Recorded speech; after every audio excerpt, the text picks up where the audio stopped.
আহা, কিরণ খালা, উফ, কিরণ খালা অভিনয়ের জন্য শিরা রে। কিরণ খালাই কালকে ইন্টারভিউ দিতে আছে। এখন কিরণ খালাটা কি, এটা নিয়ে আবার প্রশ্ন করে। কিরণ খালা হচ্ছে বাফুফের একজন সদস্য। তিনি হচ্ছে একজন কমিটির সদস্য। তিনি সালা কাকার খুব পরিচিত, খুব কাছের, আনন্দময় একটা মুহূর্তর বলা চলে। যে আমি যেটা বলবো ডিপলি আমি যেতে যাচ্ছি না। আগের যে সালাউদ্দিন কাকা ছিল ফুটবলে, তার সাথে সে কাজ করতো। সে একটা অনেক ছোট পর্যায়ে ছিল।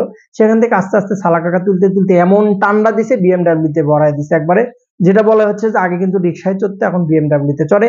তো সেই কিরণ খালা কালকে মিডিয়াতে আসে বলতেছে যে এখন যে ফুটবলে বর্তমানে মেয়েদের যে সাফল্য, সেই সাফল্যের পিছে কিন্তু সালাউদ্দিনের অবদান অনেক ছিল। আমি বললাম যে আকাশ ভরা কাকা, আকাশ ভরা তারা, সালা কাকার ফোন মারা সারা কিসের জন্য? সালা কাকা যদি থাকতো আজকের ফুটবলে কখনোই হামজা, কখনোই ফাহমুদুল, কখনোই আপনার এই সুমিত সুমার আসলে খেলতে পারতো না। কারণ সিন্ডিকেটের সবচেয়ে বড় হেডমাস্টার ছিল হচ্ছে সালা কাকা। সালা কাকা থাকলে ভাই এখনো কিন্তু সিন্ডিকেট চলে গেছে, এরকম না। 2 দিন আগে সাখাওয়াত সাহেবকে কিন্তু বাফুফে থেকে সরাই দিচ্ছে। যে সাখাওয়াত সাহেব 18 কোটি মানুষের কথা বলেছিল যে কোচ ছিল টাকলা কোচ জাতীয় টিমে, তাকে বাদ দেওয়ার জন্য। এটা তার কাছে অপরাধ হয়ে গেছিল, যার জন্য তাকে কিন্তু অলরেডি বাদ দিয়েছে। তো কিরণ খালার অভিনয়টা আমার কাছে, তার কান্নাটা সার্থক। কিসের জন্য? কিরণ খালা ছিল কই, তাকে তুলে আনছে কই, তার জন্য কৃতজ্ঞতা করে সে কান্না করতে পারে, কিন্তু ফুটবলের জন্য কিন্তু সালা কাকা কিছু করে নাই।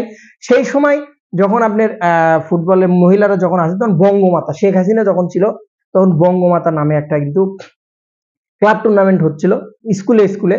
সেই স্কুলের টুর্নামেন্ট থেকে কিন্তু, এই যে ছোট ছোট টুর্নামেন্ট থেকে কিন্তু একটা ক্লাব গঠিত হয়। তারপরে কিন্তু বাংলাদেশে এই মহিলা ফুটবলটা কিন্তু আসে। এখানে সালা কাকা সেই সময় দায়িত্ব ছিল, কিন্তু তার দায়িত্ব, তার জব, তার প্রফেশন ছিল কিন্তু এটা। তার বলে সে ফুল ক্রেডিট পাবে এরকম কোনো কিছু না।